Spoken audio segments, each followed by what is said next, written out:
কবিতাৰ শিৰোনাম মই এজন শ্ৰমিক। কবি প্ৰাঞ্জল ডেকা, আবৃত্তিকাৰ ৰাজীৱ ডেকা। মই এজন শ্ৰমিক, বুকুৰ তেজ পানী কৰি দিন ৰাতি একাকাৰ কৰিছোঁ। জীয়াই থকাৰ তাৰণাত নিবনুৱাৰ অপযশ দূৰ কৰাৰ স্বাৰ্থত মই মোৰ কৰ্ম কৰি গৈছোঁ। কেতিয়াবা ভাগৰি পৰোঁ, তথাপিও মনোবল সদায় একেই থাকে, কাৰণ মই শ্ৰমিক।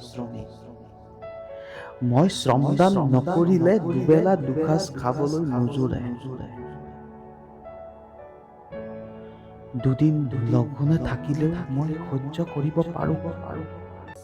মোৰ সন্তানে বিলাসিতা নিবিচাৰে, পইতা ভাতেই তাৰ বাবে অমৃত লেখীয়া।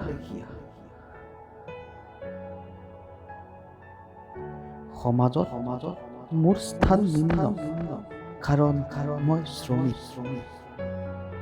সমাজত মোৰ কথাৰ মূল্য নাই, কাৰণ মই এজন শ্ৰমিক।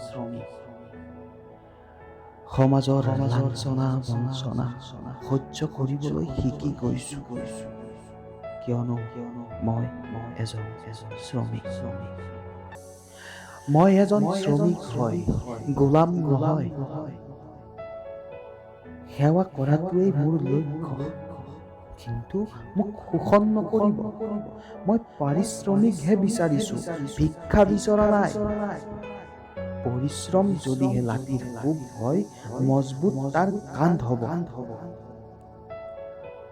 কৰিম আমি সকলো দূৰ, কিয়নো আমি এই সমাজৰ মজদুৰ। ধন্যবাদ।